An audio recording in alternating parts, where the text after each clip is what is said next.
Hello दोस्त, मैं Gautam Kumar academy online classes में आप लोगों का स्वागत करता हूं। तो देखिए दोस्त, हम लोग आज हिस्ट्री के पहला चैप्टर पढ़ेंगे जिसका नाम है यूरोप में राष्ट्रवाद। क्योंकि यूरोप में राष्ट्रवाद से क्वेश्चन बहुत आने की संभावना है और हर साल इससे क्वेश्चन दो गो न जरूर 2-3 गो पक्का पूछता है। इसलिए एग्जाम के पॉइंट ऑफ व्यू से बहुत ही इंपॉर्टेंट है। इसलिए आप लोग ध्यान से पढ़िएगा और ध्यान से क्या कीजिएगा, याद कर लीजिएगा। चलिए हम लोग शुरू करते हैं। इटली एवं जर्मनी वर्तमान में किस महादेश के अंतर्गत आता है? इटली एवं जर्मनी वर्तमान में किस महादेश के अंतर्गत आता है? देखिए दोस्तों, महादेश की जो संख्या है ना वो 7 है। महादेश की संख्या कितना है? 7 है। देखिए, उत्तरी अमेरिका पहला ऑप्शन है, उत्तरी अमेरिका। दूसरा ऑप्शन है दक्षिणी अमेरिका और तीसरा ऑप्शन है यूरोप और चौथा है पश्चिमी एशिया। कौन है? पश्चिमी एशिया। तो इसका जो सही ऑप्शन होगा वो यूरोप होगा। कुछ होगा यूरोप, क्योंकि महादेश की संख्या हम कितना बोले? 7, जेकरा में यूरोप एगो क्या है? महादेश है। उत्तरी अमेरिका भी महादेश है, दक्षिणी अमेरिका भी महादेश है। ये पश्चिमी एशिया कोई महादेश नहीं है। तो इसका ऑप्शन कौन सही होगा? यूरोप सही होगा, ग सही होगा। अगर आप लोग से मान लीजिए कि ऑस्ट्रिया भी पूछेगा, यूनान भी पूछेगा, तो वो सभी कहाँ आ जाएगा? यूरोप में आ जाएगा। कहाँ? यूरोप में। दूसरा देखिएगा, फ्रांस में किस शासन वंश का पुनर्स्थापना वियना कांग्रेस के द्वारा की गई थी? फ्रांस में किस शासक वंश की पुनर्स्थापना वियना कांग्रेस द्वारा की गई थी? पहला हैबसबर्ग, ख आर्लिया वंश, ग है बुर्बो वंश और घ है जारशाही वंश। ठीक ना? तो इसका जो ऑप्शन सही होगा वो बुर्बो वंश हो जाएगा। कौन हो जाएगा? बुर्बो वंश, यानी ऑप्शन ग सही हो जाएगा। देखिएगा, वियना जो सम्मेलन हुआ था ना दोस्तों 1915 में हुआ था। 1915 बोल रहे हैं, 1815 में हुआ था वियना सम्मेलन। और उसमें क्या हुआ था ना कि नेपोलियन बोनापार्ट का पतन हो गया था और जो मेटरनिक था उसका क्या हो गया था? जीत हो गया। क्योंकि वियना सम्मेलन जो हुआ था ऑस्ट्रिया की राजधानी वियना में हुआ था। तो आप लोग से यहाँ से क्वेश्चन ये भी पूछता है कि वियना सम्मेलन कब हुआ था? तो 1815 में हुआ था।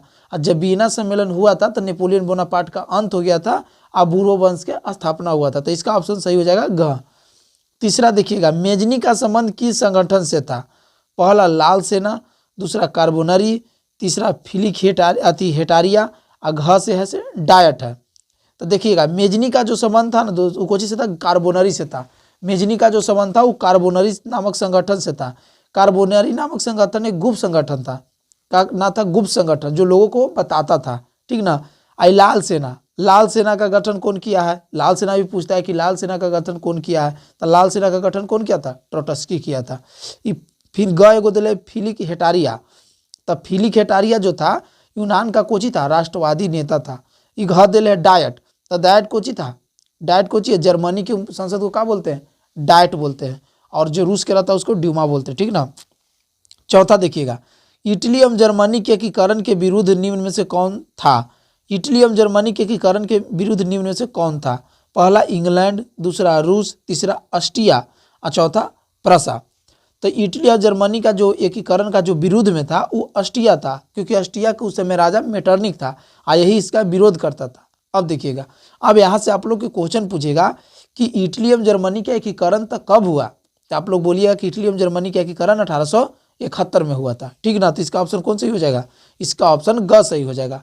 अब पांचवा देखिएगा, पांचवा जो हम लोग का क्वेश्चन है वो है कि काउंट काबुल को विक्टर इमैनुअल ने किस पद पर नियुक्ति किया था? काउंट काबुल को विक्टर इमैनुअल ने किस पद पर नियुक्ति किया था? पहला है सेनापति, ख है फ्रांस में राजदूत, ग ऑप्शन है प्रधानमंत्री, घ ऑप्शन है गृह मंत्री। तो देखिएगा, काउंट काबुल को जो विक्टर इमैनुअल नियुक्ति किया था ना, प्रधानमंत्री के तौर पर नियुक्ति किया था। क्योंकि विक्टर इमैनुअल कोची था? राजा था, इसलिए इसको प्रधानमंत्री के तौर पर नियुक्ति किया था। तब पांचवा के जो ऑप्शन सही हो जाएगा वो ग हो जाएगा। छठा, गैरिबाल्डी पेशे से क्या था? तो गैरिबाल्डी पेशे से क्या था? पहला सिपाही, दूसरा है किसान और तीसरा है जमींदार और चौथा है नाविक। तो गैरिबाल्डी जो पेशे से था ना वो नाविक था। गैरिबाल्डी पेशे से कौन था? नाविक था। देखिए, गैरिबाल्डी के बारे में आपको कहा कि लाल कुर्ती नामक सेना का गठन कौन किया था? तो गैरिबाल्डी किया था। क्या कि गैरिबाल्डी का जीवनी लिखने वाला भारतीय नेता कौन था? तो कौन था? गैरिबाल्डी का जीवनी लिखने वाला कौन नेता था? ये भी क्वेश्चन पूछेगा। तीसरा क्वेश्चन आप लोग से पूछेगा गैरिबाल्डी के बारे में कि दक्षिणी इटली का एकीकरण कौन किया था? तो गैरिबाल्डी। दक्षिणी इटली का तलवार किसे कहते? इटली का तलवार किसे कहते? तो गैरिबाल्डी को कहते हैं। ठीक ना? कौन हो जाएगा? गैरिबाल्डी। अब अगर कहेगा कि गरिबाल्डी का जीवनी लिखने वाला भारतीय नेता कौन था, तो आप लोग बोलिएगा कि नेता जो था लाला लाजपत राय था, जिसकी लाठीचार्ज से मृत्यु हो गया था। 7वां देखिएगा, 7वां जो आप लोग का क्वेश्चन है वो है कि जर्मन राय राज्य का निर्माण किसने किया था। पहला लुई 18वां, ख नेपोलियन बोनापार्ट, ग नेपोलियन थर्ड, घ बिस्मार्क। तो जर्मन राय राज्य का निर्माण जो किया था वो नेपोलियन बोनापार्ट किया था। कौन किया था? Napoleon Bonaparte. जो ऑप्शन कौन हो जाएगा? ख सही हो जाएगा। देखिएगा इस बार जो पूछा था ये वाला पूछा था कि जर्मन राय राज्य का निर्माण किसने किया था, जो 23 में एग्जाम हुआ था ना, तो उसमें पूछा था जर्मन राय राज्य का निर्माण किसने किया था। तो ये क्वेश्चन आप लोग ध्यान में रखिएगा, फिर रिपीट कर सकता है।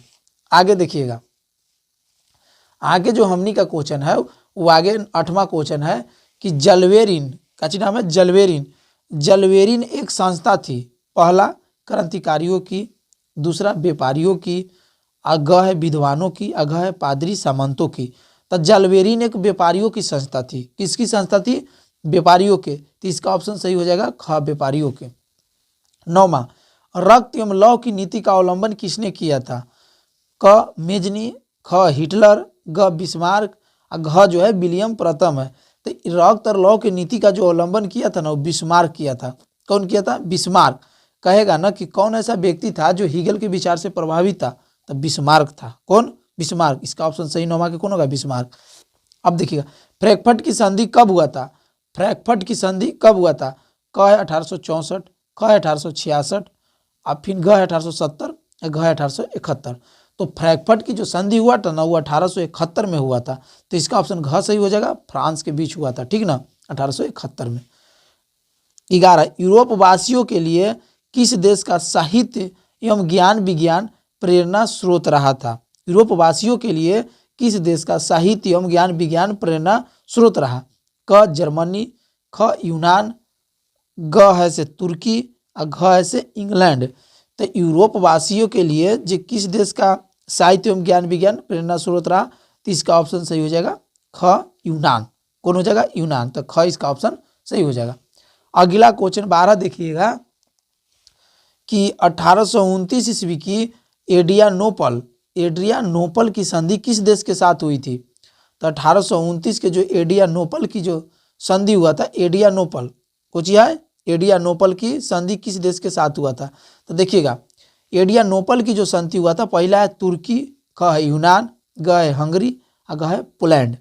तो जो एड्रियानोपल की जो संधि हुआ था वो यूनान के बीच हुआ था। तो क्योंकि एड्रियानोपल की संधि जो हुआ था ना 1829 में, उसमें यूनान के स्वायत्तता दिया गया था, यानी आधा आधा उसको अधिकार दिया गया था।